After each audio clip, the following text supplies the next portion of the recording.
How to get prod keys in Ryujinx. Hey guys, this is Lucy and let's get to the video. So first you need to download your Ryujinx, and after that go to any browser and go to prod.keys.net. So here you need to go to Ryujinx and click on download.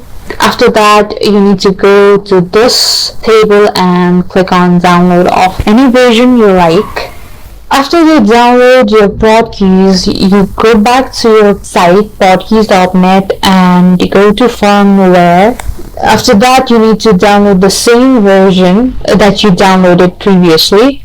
So after your prod keys and firmware files are downloaded, you need to go to the folder where you've downloaded the files, and here you need to extract the prod keys zip file, and here you need to go to Ryujinx and click on File, click on Open Ryujinx folder, and here go to System and take these two files here.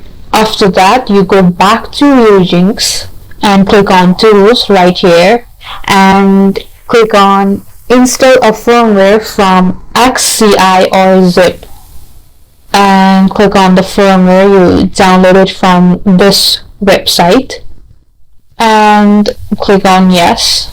After that you're good to go. Thank you guys for watching. Like and subscribe for more tutorials, and I'll meet you guys in the next video.